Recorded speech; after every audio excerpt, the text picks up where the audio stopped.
So, for our speaker of the session, I would like to introduce Fae Johnstone.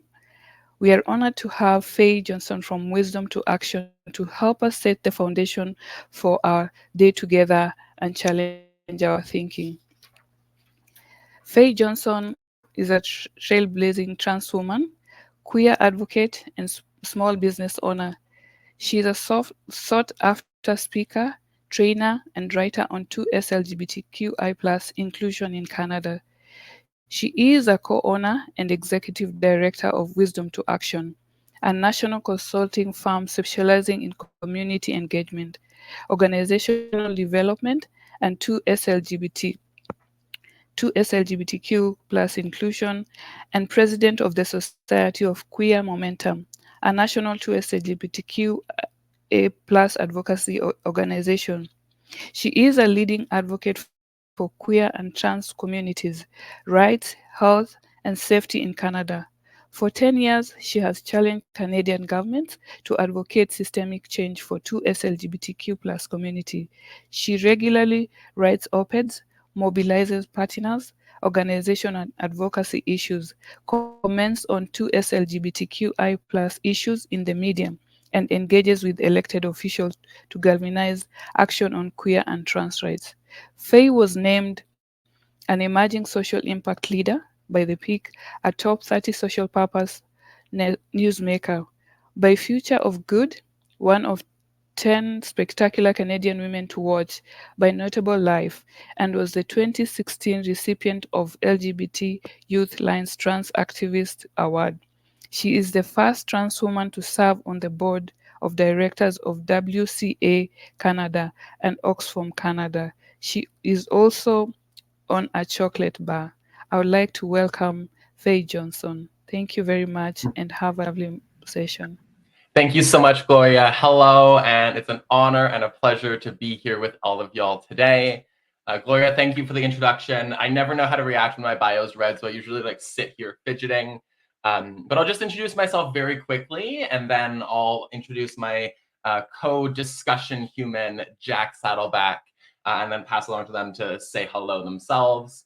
But hi, folks. My name is Fae Johnstone. I use she and they pronouns. I'm the executive director of Wisdom to Action and president of the Society of Queer Momentum. And I live on unceded, unsurrendered Algonquin Anishinaabe territory, colonially known as Ottawa, with both the organizations I'm connected to, based in Chapuktik, Mi'kma'ki, formerly known as Halifax, Nova Scotia.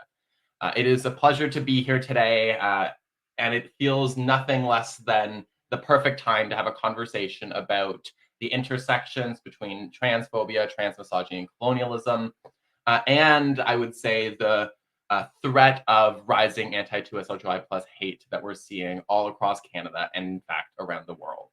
I'll leave it there, and maybe now I'll invite my dear friend Jack to hop on and join us on screen. There we go. Hey, Jack, how you doing?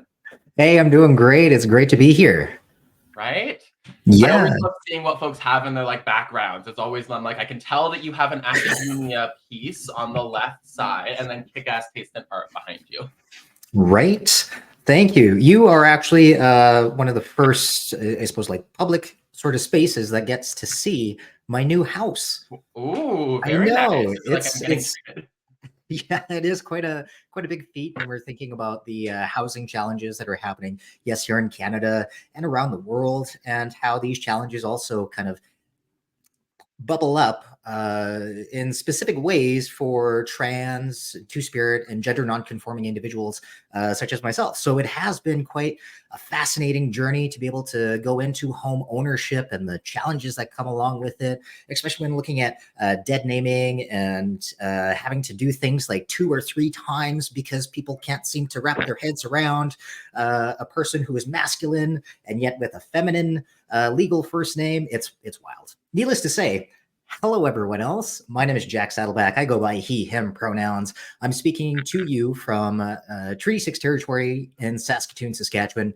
I'm originally still from the Treaty 6 territory, but from the Samson Cree Nation in Musqueam, Alberta, which is about an hour south of Edmonton. I come from a long line of activism from a very young queer age to now speaking with you here today, thinking about human rights on a global scale when it comes to transphobia, transmisogyny, and the impact of colonialism on people, pretty much of all genders, and what that looks like in today's current challenges. So I'm very excited to be here. Hell yeah. And thank you so much for joining, Jack. I think for the audience, our hope today, we're going to have like a candid conversation. I'm about to ask Jack the most like open-ended, broad strokes question imaginable, but we'll like go from there and have a conversation. I would invite folks, if you have specific questions or comments, I do believe you have access to the chat function, and we'd encourage you to make this a conversation between ourselves and all of y'all as well. So don't hesitate to use that chat. Jack, are you ready for my big open-ended question? I love me a good existential question, so let's hear it. Hell yeah. So in the broadest strokes, how would you describe the relationship between colonialism, transphobia, and transmisogyny? How are these three things interconnected to one another? Oof. See, this is a very large question, and one that certainly has been something I've been rolling through when it comes to my studies, academia, and frankly, just my own personal life, because all of these transphobia, transmisogyny, and colonialism impact myself. And for those that may not know about my own identities, but I am a Cree, two-spirit, transgender, gay man. I like to joke like, oh yeah, some folks look at me as being like the Pokemon master of different identities, right? Like trying to catch them all. When in actuality is like, no, I've actually come to understand these things about myself simply through questioning beyond the social norms that are imposed upon all of us. These social norms can look like the norms of gender. You know, if you're born into a body that has a certain biological sex to it, you're then imposed into a certain gender and then expected to be able to live this gender throughout your whole life. And that's not necessarily the case for everyone. Now, before I jump into other nitty-gritty things, let's actually do a little bit of a history lesson. So historically speaking, here in North America, gender diversity and sexual orientation and sexual diversity within that matter have been widely known to be accepted in numerous Indigenous communities in North America. Now, we can also look globally in such places as Australia, in such places as New Zealand, Hawaii, and how we do see gender diversity take shape, historically speaking, prior to interactions with colonial or settler communities. In North America, some of our first interactions that we can look at when these challenges started to take place was all the way back when the Spaniards first came into South America. Now, when these Spaniards were introduced to Indigenous communities here in South America, they came upon a number of different gendered communities. You know, some genders, they were like, oh yeah, so these folks kind of look like women in our mind from what we know. These other folks, they were like, oh, these folks kind of look like men in our mind from what we know. And then there was a number of other genders that they couldn't really wrap their heads around because, you know, European colonial narratives of gender is what they envisioned to see. But when they got here, they're like, oh, this whole new world, this new space, this new community that we're interacting with, is different. So when they were interacting with these gender diverse communities, they started to recognize that these gender diverse communities were actually pinnacle to governance structures, to community structures that had the gender diverse communities actually be kind of, I would say like negotiators or like politicians, if you want to bring it all the way into today's current language. But needless to say, as these Spaniards, these new colonizers came through, one of the things that they wanted to do was try and assert dominance. So by asserting dominance, one of the things that they wanted to do was actually exterminate these individuals. And there are actual historical facts within journals of all the way back in the day that showcase that these Spaniards murdered these gender diverse individuals because they saw them as a threat.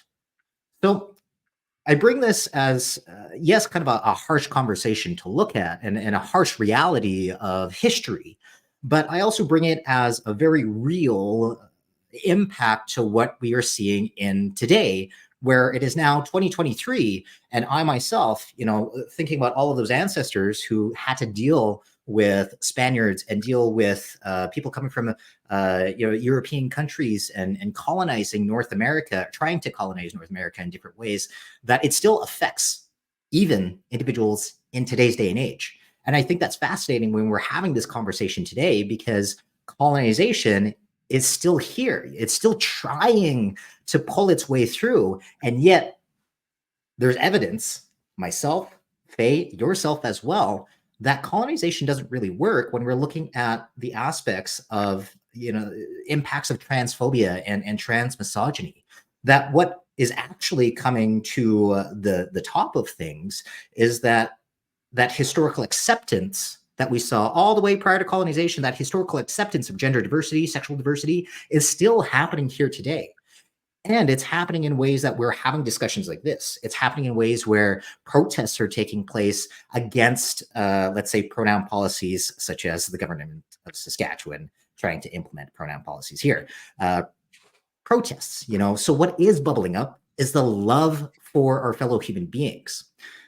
And that's where we kind of see the, I want to say like the pushback or the waking up of the impacts of colonization that has introduced transphobia and has introduced transmisogyny to North America, or Turtle Island here, as we say within my communities. I not to break in and distract. He was climbing a thing he shouldn't do, and it's a fireside chat, so I think the audience benefits when it's like fun and funky. So this is my ferret. His name is Mocha. I'm gonna put him down now, so he hopefully doesn't go back and try to climb the outside of his cage like a little demon. That is precious. I love me a good little furry friend. Right? Maybe to hop in, if I may. Yes, I think yes, please. So often, and I'm like a white lady settler, but the way that I often understand it or think about it is that, colonialism introduced, like, it was like brought the gender binary, brought transphobia and transmisogyny as a form of control, as a way of saying, communicating values about who is a good kind of person and who is a bad kind of person. And that is something that I think very much grew out of like Europe at that time, where there was like this puritanical undertone and this idea that you needed to conform to a certain way of living your life. And I think one of the ways that we almost like do a disservice to the violence of that transphobia is by siloing it to just be about putting like trans people in a corner, rather than about sending a social message about what it means to be a good man, a good woman, and a happily gendered human. And so in that context, to me, transphobia is also a tool of misogyny, is also a tool of gender norms and a binary structure that like keeps all of us in our little boxes and penalizes us the more that we deviate from that system and a structure. Would that make sense to you? Oh, certainly. The aspect of colonialism and the way that, historically speaking, it has built up these systems that we all live in. Systems such as like the education system, systems such as like the healthcare system, systems such as like your own workplace. All of these have certain boxes or social norms that each and every one of us are expected to follow. And when someone doesn't, I suppose, fit within those boxes of a social norm of what it means to be a man, what it means to be a woman, then that's where a lot of like the tension, or what I like to say is colonial interference, is that mindset that colonialism has introduced, this narrative of like, you have to get into other people's business because they're not following the rules when it comes to how to human, when in actuality, Indigenous communities had a culture of non-interference, where all our, I suppose, responsibility as community members was to encourage being a good person, was to encourage kindness, was to encourage love. These are the aspects that I think are fascinating when we talk about decolonization around gender, because like when we talk about that, it affects everyone. And it affects everyone, I think, in my own personal opinion, in a good way. And to me, like one of my favorite, and I think you touched on this, like when you spoke to like Spaniards coming over and encountering folks they could like fit into one box or another, like they could like imagine being like, this fits our narrative of what we think of as womanhood. And when I work with service providers, one of my favorite things to say is that at no point in human history did every man get in a room and vote on one definition of manhood, nor did every woman get in a room and vote on the definition of womanhood. And what that means now is in different countries, like we might have words that we think of as the same word, but what it means to be, a woman in North America would be radically different from what it means to be a woman in the Middle East. Because like the very concept of what womanhood looks like, even in Canada, is radically different from what it was 100 years ago. And so I like to help us all understand that even if we use terms like man and woman to describe ourselves, those are umbrella terms that capture a wide range of different kinds of women. And while we imagine that there's exactness and similarity from one woman to the next, each of us will have different ways of understanding, describing, expressing, and living as whatever gender we happen to be. And that's not just trans folks, that's everybody figuring their way through a world with all these weird little messages about good gender, bad gender, and all that mess. Exactly. And I think that's fascinating, bringing up the aspect of womanhood. And I suppose circling back to some of our key themes here is around transmisogyny. So I think for our audience here and other folks that are listening in, would you mind defining what transmisogyny is from your point of view? Yeah, absolutely. So if I know my trans history right, transmisogyny was coined by the incredible Julia Serrano in a book called Whipping Girl. And it actually draws on long-standing concepts in anti-oppressive spaces. And though that's the concept that when you have two different forms of systemic oppression, be it in this case transphobia and misogyny, when you live at the intersection of those things, it doesn't mean you just get a little bit of that one and a little bit of the other one. You actually experience a unique and compounding form of oppression and violence. And that's where the term transmisogyny comes into play. The idea of transmisogyny is to help us recognize that trans women and trans feminine folks and folks in that side of the gendered world experience particular forms of systemic discrimination that are not only unique to trans people or to trans feminine people, but that again are part of this broader system and structure of power. And so what that looks like in practice is often trans women and trans feminine folks being held to a higher degree or standard of gendered performance. And we also see the vilification in a particular way of trans women. And that goes back, if we think about some of the worst moments in anti-gay hysteria in Canada in the 70s and the 80s, a lot of that was connected to the idea of men in dresses and then associating that notion with some, predation or some sexualization and deviance. And so often transmisogyny, I would say, expresses itself through or utilizes the vilification of trans women, again, to send a broader message about, how people are supposed to live in their bodies and live their lives. So I think that's the broad strokes of transmisogyny, but in practice, it is the ways in which trans women and trans feminine folks are treated differently, are held to different standards, and face different forms of violence compared to either cisgender women and to trans folks who don't live at that intersection. Yes, and looking at history books as well, coming from an Indigenous perspective, is we have seen this transmisogyny play itself out throughout history because of misogyny as a whole and the power dynamics that come with it. But some of the stories that we've been able to uncover from these history books, one that we look at is that we can look at today is from a historian by the name of George Catlin or Caitlin, and this is an American historian who went throughout the United States back when things were really starting to interact between Indigenous communities and settlers. So this is about the late 1800s or so, and George, as he was going along, certainly did write down, interactions that were taking place. But there are instances within his journals where he specifically pulls out folks who would be defined as very effeminate men in some ways, and then also even some trans women, and how the way that he describes these people really points to this whole aspect of transmisogyny, where the language that he uses is quite derogatory. It belittles the individuals in the way that they present themselves. So I bring that up as one instance, but another instance that we see colonialism really trying to impart transmisogyny and transphobia is through a story by the name of a Crow individual by the name of Oshtish.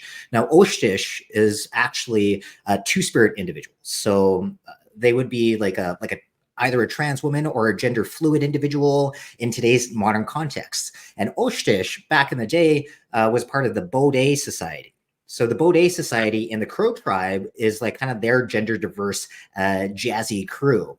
The American Indian agent who was interacting with this Crow tribe and the Bodé actually took all of the Bodé, imprisoned all of the Bodé, because they found that these, quote unquote, as the Indian agent had said, these men should not be wearing women's clothing. So when the Bodé were imprisoned, the American Indian agent actually got all of them to cut their hair, forcefully cutting their hair, got them to wear male or masculine clothing in the viewpoint of the Indian agent. And this really set off a big movement within the Crow tribe, where the Crow tribe chief actually went forward and used as much of their political power to get the Bodé to be released from jail from this Indian agent, and actually said it is great harm to try and make them change their nature, essentially, of that. And the Crow tribe chief who got the Bodé released actually was able to then use their same political power to banish this Indian agent and say, never come back here, because these are our people, these are our kin, these are our family members. So we can look at these instances all throughout North American history, which is like really frustrating, and see how it is playing out in today's modern contexts. So I think, like, in today's modern contexts, I would be interested to hear some instances or I suppose insights that you have about that. Yeah, I think we are in it's a weird world out there right now, I think. And I would argue or say, I think, we often imagine this like linear arc of progress, and we imagine that, it's going to get better every decade or every generation, and the world's going to be a happier, more diverse and inclusive place than it was before. And I would argue that those same like tendencies or those same ideologies that, led to, Europeans exporting colonialism and that homophobia and transphobia all around the world, that desire to impose control and to, police how you can be or live and express yourself. We're seeing a resurgence of those same tactics and ideologies today. When I look, as you said, to what's happening in Saskatchewan, we are seeing governments introducing policies that deny young people the freedom to be themselves. And it really is as simple as that. We can get into the discussion around like, when do we talk about trans people? How much do we learn about and all of that jazz? But at the end of the day, what they're doing is they're using trans people to send a message about what is a good way to be in your gender. And that is one that is denying the experiences of trans kids in their schools, and trying to reinforce this idea that you actually don't have the freedom to be who you are, that you don't have the freedom to figure out and explore your own identity, that you actually and that you actually need the government's permission to do so, which is actually really ironic, because much of this same ideology espouses itself under the guise of freedom and a world where we all, don't have government interfering in our lives. Like a lot of this, almost contradictory colonial ideology says, government shouldn't interfere and control who you are, except when it comes to these particular situations that always seem to align with, groups that social or conservative groups have some sort of an issue or disagreement with. And so I think we're seeing that same tendency now where, different communities are being presented as a threat to a healthy society, to a to like the family institution even, which in and of itself is a concept that is inseparable from colonialism, because this idea that it's only, you know, one man and one woman who birth 2.5 children and they have complete power and autonomy and agency over those folks, in and of itself is a colonial concept, because across nations and communities around the world, you know, families are one part of a community and children are one part of that community as well. Whereas you said they deserve the freedom to like figure out who they are.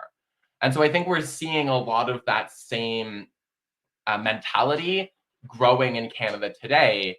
And we're seeing it not just when it comes to, you know, trans folks, we're also seeing it when it comes to governments deciding what decisions you can make about your bodies, how you can access healthcare, what kinds of healthcare are legal for you to access. We're seeing it when it comes to efforts to address racism in our schools, where those are once again being constructed as something dangerous or something that we should be worried about, versus how we understand them, which is helping give people the freedom to be themselves, helping folks thrive in their communities, and peel back some of those negative experiences that unfortunately are still all too common for like Black folks, Indigenous folks, trans folks, for women, really across the board when it comes to folks who aren't constructed as like the norm or aren't performing their role in the way society says they're supposed to. Certainly. It is like a frustrating to see such like amazing progress happen, but at the same time, you know, multiple theories that have looked and analyzed history is that we see that when progress happens, they call it the pendulum. You know, it typically like swings back, and we see a large highlight of negativity push back against that progression, because like, oh gosh, this is a scary change, you know, like people actually living their lives in freedom of who they are and being able to have autonomy over their body. You know, it seems unheard of, because historically speaking, we've had such strict narratives of what it means to be human. And these strict narratives as well are coming from that colonial narrative, which has, you know, been able to write down things and then pass off this knowledge as the one all be all of what we all should be experiencing. When, you know, look at Indigenous histories, and we have oral traditions, which are not necessarily written down, but are still just as valid as these other knowledge bases of colonial knowledges and Indigenous knowledges. So the pendulum swing is frustrating to see, but I think it gives me hope in a way, because we have one question in the chat here that asks, do you find there is a privilege amongst the trans community? Would a Caucasian person have more privilege than a trans person of color? So I want to look at the first part of that, and I'm an optimistic, you know, my First Nation's name is Kanitokska, which means anytime I enter a room, it creates like good feeling, or I try and create good feeling, you know, and I really try and live by that through my stubborn joy, as I like to say. But when I think about privilege, I find I'm privileged in being able to know and really, really know that I have autonomy over my experience as a human being. I have the ability to choose what feels right and what feels best in the way that I conduct myself. And I don't have to sit within these narratives that are imposed upon me back when I was younger, of being a person who was expected to present feminine, who is expected to grow up and marry, you know, as a woman, to marry a man. I did marry a man, but I married a man as a man. So, you know, it's just like, You found a way to make it gay. exactly. So there is like that privilege in that knowledge base, because it frustrates me to see that other folks may not have the ability to experience that type of deep understanding of self-autonomy. Now, the other side of this question is, would a Caucasian person have more privilege than a trans person of color? And as a trans person of color, looking at, you know, my Caucasian cisgender counterparts, or like Caucasian trans folks as well, is that there are aspects of privilege that I do not have the ability to access because of white supremacy, because of colonialism, because of all of these other historical factors that we have all just been passed down. But the privilege that I find today is that we can talk about these things, and we want to talk about these things. We want to change these things because we recognize it's not really working for people. It's not really working for society, and it's not going to work for society going forward. What we want to work for society going forward is love, is joy, is a peaceful world. And, you know, maybe that's just the optimist in me, but I think it's possible. I hope you're right on that one. I think that we all need that optimism. And I often say these days that like a lot of us are feeling doom and gloom, and I think it's fair to name that. I think a lot of us are also scared, but there's two things that I always keep in mind. First is that the backlash we're seeing today is because these folks have lost every major battle for 50 plus years. You know, the homophobes and the transphobes, they lost on marriage equality, they lost on gay rights, they lost on trans rights. They have lost battle after battle. And so, like, that's understanding and putting in context where all this stuff is coming from today. And then on the other hand, one of their strategies is to make us demoralized. They want us to be scared, and they want us to be worried to, you know, speak out or to live as ourselves. And so I think the response to that has to be joy and has to be, you know, celebrating all that we've already achieved and all of the possibilities that we're making more and more possible every day. You know, trans kids today have to unlearn less icky stuff than every generation for decades before. And there is such power to that. And those kids are thriving. And the world might be a tricky place, but they're also in a space where they're not alone through that, where we have community that is supporting them and that is helping make that better tomorrow possible. And so I often say I'm singing, dancing, and celebrating my way to that better tomorrow, because the doom and gloom and depression is a tried and true tactic of our opposition, and we can't let that take root in our work. I completely 100% agree with that. That being said, you know, I think it is important to acknowledge that doom and gloom, you know, and I feel like, yes, that's kind of manifested itself within our trans, two-spirit, and gender non-conforming communities. But I think it's also manifested itself within society as a whole, like a global society. And the knowledge of that gives us the ability then to acknowledge and do something about it. So one of those doing something about it, as you were sharing, is to be that stubborn joy is to recognize, like, yeah, like all of this stuff is happening around us, but at the same time, I'm living, I'm thriving, I'm experiencing the world as a human being. I'm soaking up what I can, because I only have, you know, one body, one life right here, and I am wanting to get the most out of it. I want to live my best gay life. I want to live my best trans life. I want to live my best two-spirit life. And being able to do that, I think, gives the knowledge, or I don't know, like just makes it aware to those folks that want to push back and say, like, trans folks shouldn't exist, indigenous folks, you know, shouldn't exist as well. Like all of these other very vile and vitriol things, tells them that, you know, yeah, you're going to say that, but I'm still going to live my best life. I'm still going to be here. I'm still going to, like, showcase the fact that you deserve all of the best things in this world. You deserve love in this world. You deserve a fabulous, cute house that you can have your little cats and your husband in, and being able to do this in a space that showcases to these younger folks, but also these older folks, that it's possible to live thriving, joyful lives.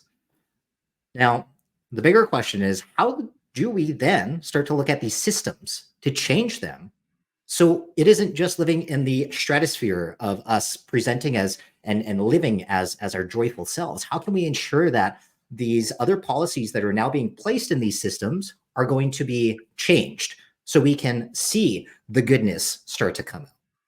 So I'd be curious, what are your thoughts on this? Yeah. So I think we are, like, we have to acknowledge that the times have changed, right? Like I remember I grew up in the best period, right? Like it was like I think from like 2012 to maybe 2018, there was this feeling that we were on the precipice of that better tomorrow, and that change was happening and was going to happen at a faster and faster rate or speed. And then it feels like whiplash to be in the place that we are today, where, you know, for the first time in Canadian history, we have the charter being overridden to restrict the rights of children, like literally of kids. And I think we have to acknowledge that, we often imagine the bad guys are our uncles who just haven't gotten with the times. It's like the homophobic grandparent who just, doesn't understand gay people. And I think that does a disservice to the opposition that we're up against here.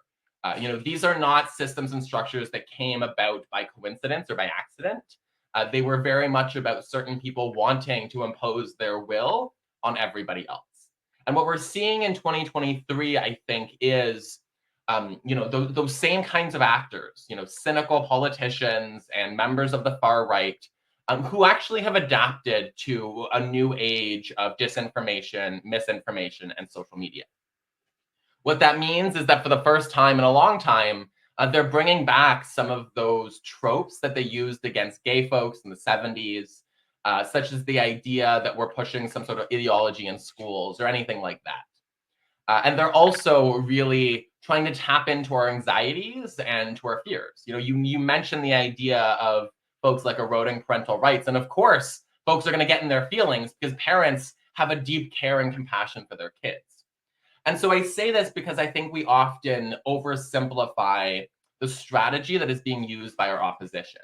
And that strategy is both to tap into our fears, to weaponize the fact that most people don't know that much about trans folks, that there's unfortunately not as many of us as there are gay folks, and definitely nowhere near as many of us as there are, straight folks. And so there's a big opportunity with some of that disinformation and with social media to turn people against a community that has as much diversity within it as every other aspect of society. And so they create this idea of trans people as this existential threat. Now, my hope is that we can also pivot to help the public understand the reality of trans, queer, and gender diverse people. I think over the last 10 years, we've had a lot of time to speak in our own circles and communities. And we've got a lot better, just as you said, Jack, around like those nuances. We have a better understanding of systemic injustice, I think, today in community and amongst our allies than we would have a decade ago. But the struggle is, queer and trans rights and issues, they're not just about us. And they are also a symbol that should matter to the rest of society. And so my worry right now is that these far-right groups are using trans folks to achieve a broader political goal. And that is one that restricts freedom, that sees governments interfering in bodily autonomy, and that actually demonizes human rights while creating a public town square that only certain people have access to.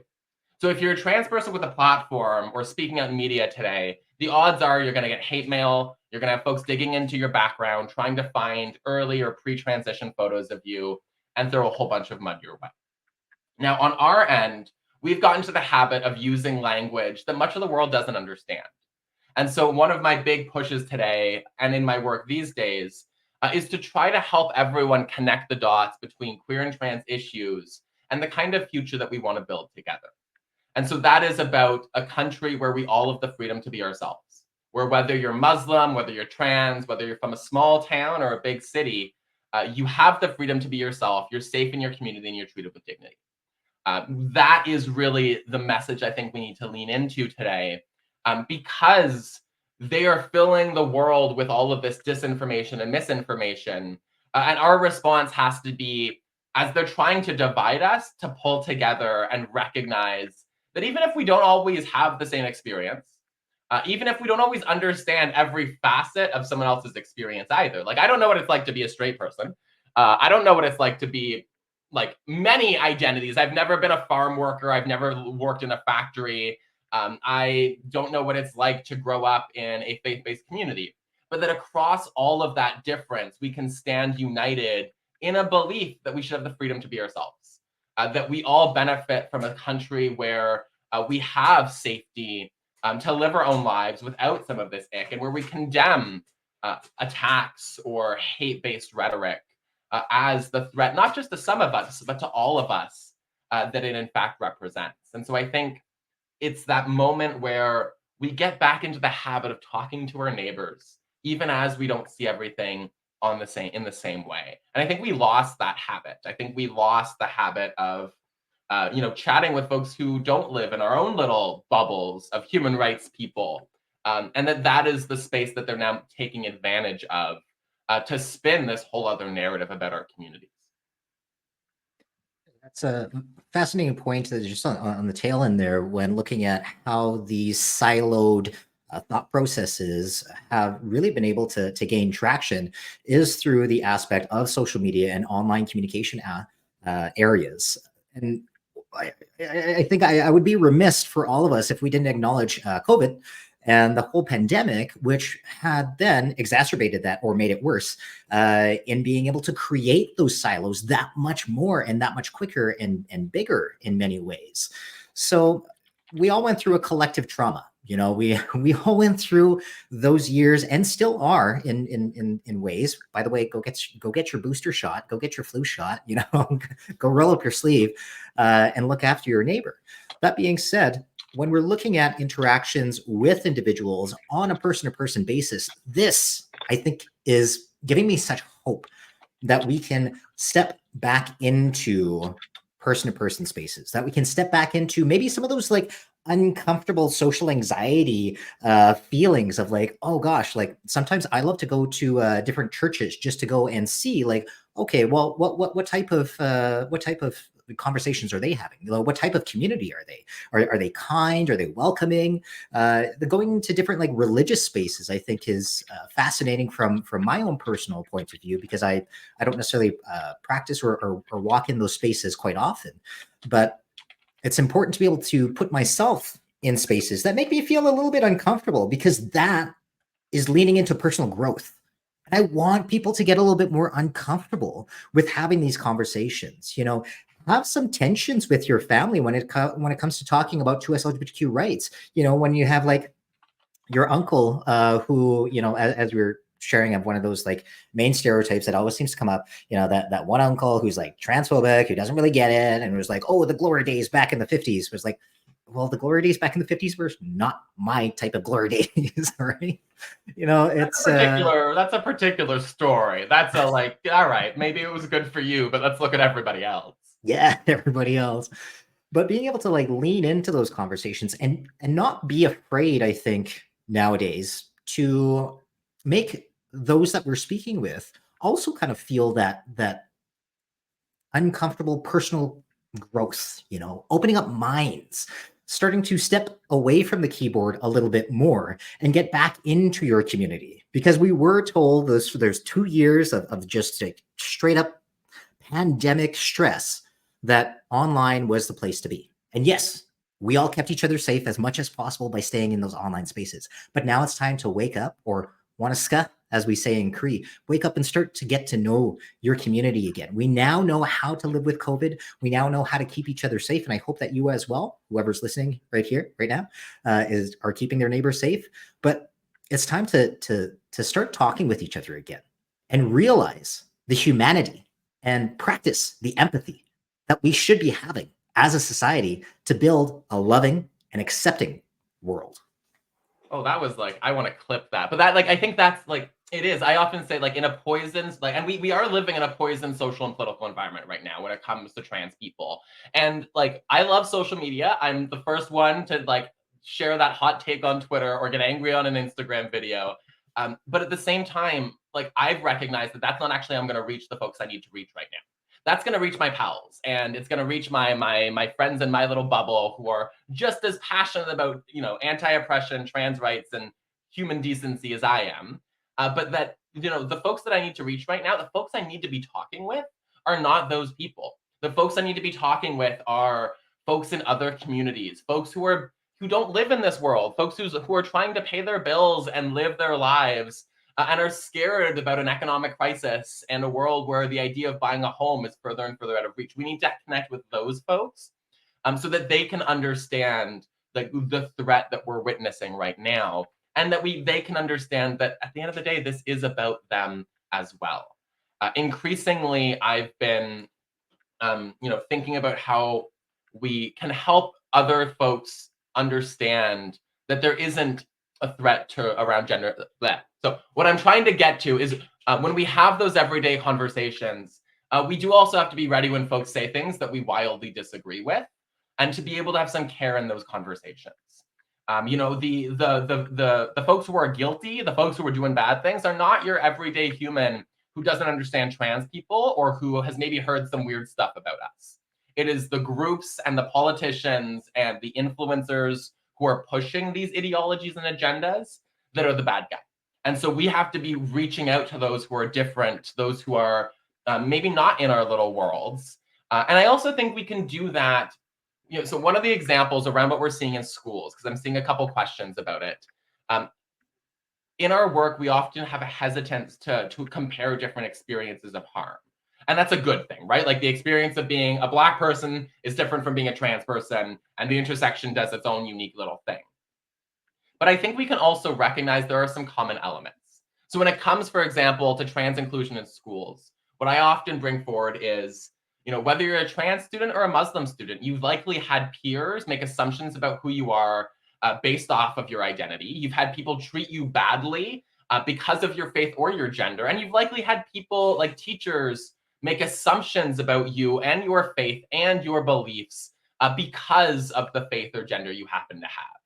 Whether you're a trans kid or a Muslim kid, both of these students deserve the freedom to be themselves. And so to actually help folks understand and connect the dots there, and then also to bring in folks who are working those factory jobs and as customer service reps. You know, when we talk about power and privilege, it's often understood as black and white. You either have power or you are systemically oppressed. I'm a white trans lady from a military middle-class family. So I both have like a lot of privilege on one hand of like whiteness and middle-class stability, but also like living this world as a trans person is a hell of a thing. And so we can recognize that, you know, the epitome of privilege actually describes very few people. If you're not a billionaire, you are not the epitome of privilege. And none of our arguments around privilege are about making you feel ashamed or guilty. It's rather about how we understand that difference and recognize how the world might treat us differently than it does other people. And so working class guys are not the opposition. Working class guys are folks who are screwed over by a society that pushes wages down while rising that cost of living. They are not our opposition. And so we can come together and recognize that they want us to be angry at each other, that they want us to be fighting one another, because when they do that, they can push forward the same policies and politics they always have. And it's not a policy or politic that serves us. It's one that helps them make more money, bring more control and power into their end, and doesn't make the world a better place for the rest of us. Yes, snaps to that. Snaps to that. The aspect of what's being shared here as well for folks is capitalism. Capitalism within itself is a challenging system. It's complex. It's colonial in nature. As here in Indigenous communities, we're always looking after each other. It's always about all of us are in this together. And I think we have to reiterate that for the world as a whole, because we only have one planet. We only have this rock that we're all collectively floating on through space. And we only have one of it.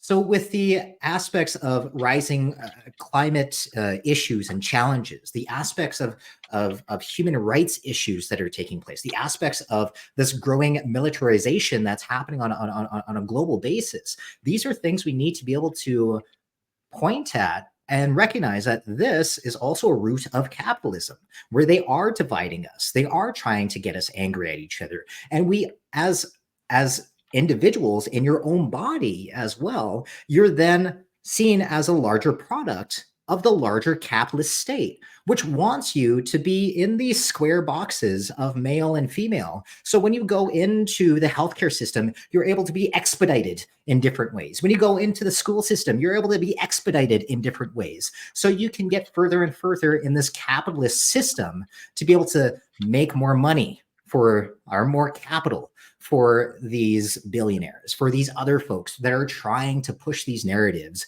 of us versus them. It's not us versus them at all. It's us versus issues that we need to look at. It's us versus these challenges that collectively the human race is dealing with.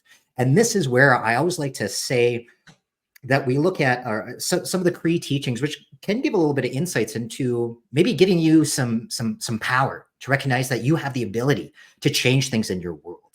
Where I look at the 7 grandfather teachings, and the 7 grandfather teachings, they speak of 7 generations. That's what we're always looking at. 7 generations past that have done work to be able to get us to where we are today. So they've done sacrifices.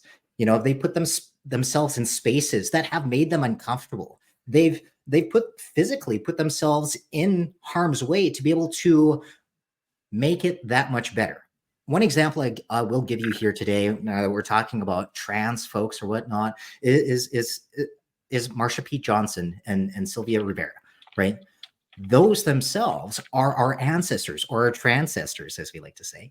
And that is an example of what I hope the question of how can I be a good ancestor gives you some knowledge that you, right here, right now, also have the responsibility to look at those 7 generations that are yet to be born, those 7 generations that are born right now and maybe a little scared because their schools are telling them they can't live the way that they are, that their government is telling them that you shouldn't be existing in this shape or form.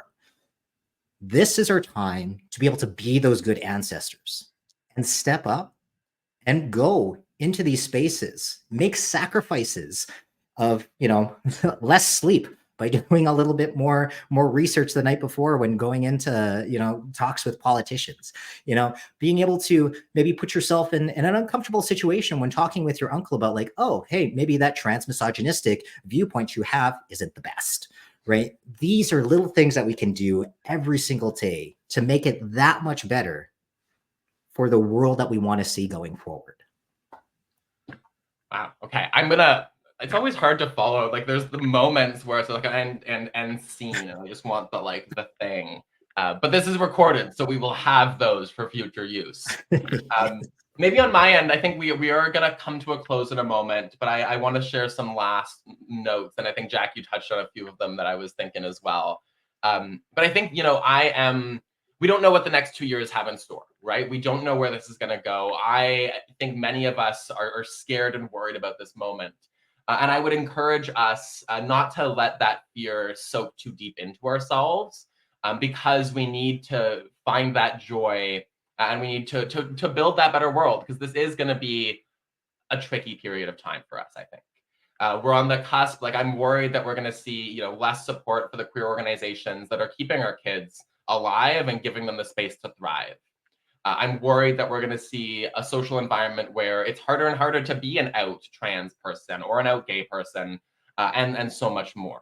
And so I think my encouragement to folks is multifold. On one end, check in with your local queer and trans organizations and see how you can support them do what they're doing. They are our best bastion. They are the oases that our kids depend on. And anything you can do to help them out, be that a donation or just sharing a post or giving some of your time to help them do what they do, that means the world, because they're trying to move a mountain and they got none of the money to do it, and no one gave them a tractor to help. So that's one piece. Please do reach out to your elected officials. You know, if I could get queer folks to do one thing, it would be send that email. Because one of the struggles is these folks are hearing from the opposition. The opposition is really good at sending emails, really good at getting into those meetings and making politicians scared and pushing that misinformation. And if they don't hear the other side of that, if they don't hear from everyday folks who are saying, I'm worried about the political environment that we're in, and I'm worried because I think my kid is less safe at school today than they used to be. They need to hear those stories, and they need to hear them from people in their own constituencies. Because I can yell forevermore, but we actually I want the dads in those offices. I want the moms in those spaces. We need y'all in those moments, because it hits different than when it's somebody who's got the broad shoulders, deep voiced, trans lady vibe going on. My other advice or suggestion would be, and I'm definitely pushing my own stuff here, but in the chat, you will in a moment see 2 links. The first is Queer Momentum's newsletter. We are an organization trying to help coordinate queer and trans advocates and allies to address the contemporary rise in hate. And we're trying to build a movement of folks all across this country who are speaking up and dreaming of that better tomorrow. And we're helping give folks the tools to do that. So you can see the messaging guide I dropped in the chat a few minutes ago. We're following up on that with other tools in the near future, including a kitchen table conversation guide. So you have some idea of how to approach these everyday conversations with your neighbors. And so you have some tips for how to engage with some of that disinformation that's out in the space. And so sign up to our newsletter and we'll help tap you into our work. And then the second piece is we have a petition right now urging the federal government to act for trans equality. We passed trans rights legislation in 2017, and it was a big victory, but this moment demands more. And we know that legislative human rights on paper do not necessarily address the everyday realities of trans or queer people. And so my invitation is, we know that this government wants to do good for our communities, but there's a whole lot of fires right now, and we need to show them that Canadians and folks across Canada believe in and desire action on equality for trans people. So I'd encourage you to sign that petition. Once you do, it'll send a link to your email. You have to click that link to verify your signature. And please consider sharing it with your friends and pals and organizations as well. We just reached 5,000, but I'm hoping to get to 15,000 by March, and I need your help to help make that happen. With that, Jack, any final thoughts before I bring us to a close?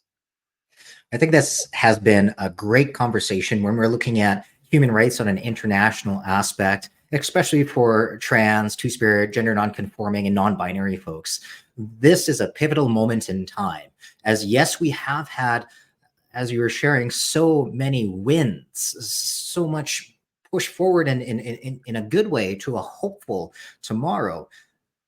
But if history has shown us anything, is that sometimes it can go the other way. And we have to ensure that we are being steadfast in our hope for that acceptance in society, that we're being steadfast in the ability to push for love. And I hope that you know that as you leave here today, continue holding on to that stubborn joy. Continue holding on to that, because no one can take that away from you. And as we look to a bright tomorrow, I know that I am quite happy to have such amazing friends, such as yourself, Faye, and such as everyone here who is listening to this conversation, that you are going to go and spread joy, that you are going to go and spread love, and that you are parts of being that larger conversation of being good ancestors to those who are living right now and those who are yet to be born.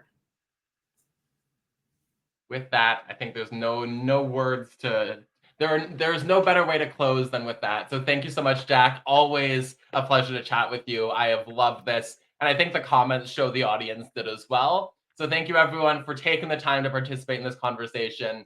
It's been an honor and a pleasure, and I hope you enjoy the rest of your days. Wow. Thank you so much, Faye and Jack. Allow me to applaud you for that conversation. Yeah, thank you so much. A lot of wealth of knowledge, and yeah, your passion and dedication is just amazing. Yeah, for me, I think some of the reflections from the conversation is just looking at colonialism and the ideologies and the narratives, and even the progression that has been made over the last few years. Yeah, despite the pushbacks that we continue to see, there's still been some progressions that have been made. And I like the fact that you say that how do we respond to the strategy of opposition, when they try to fight us, try to make us fight against each other. We respond by just having joy, the stubborn joy. Wow, that is really, really amazing. Yeah, and to ensure that there's change in policies, for us to be able to enjoy the goodness is just by collective action, calling us to support one another and standing for each other. Thank you so much for that amazing conversation, reminding us to step into spaces that are uncomfortable so that we are able to grow and just having open minds. Yeah, thank you so much. And I hope the audience are taking away something. It's not just going to stop here, that you'll follow up and that you'd like to learn more and be able to support the community. Yeah, from me to you all, thank you, and I love you so much. Enjoy the rest of your day.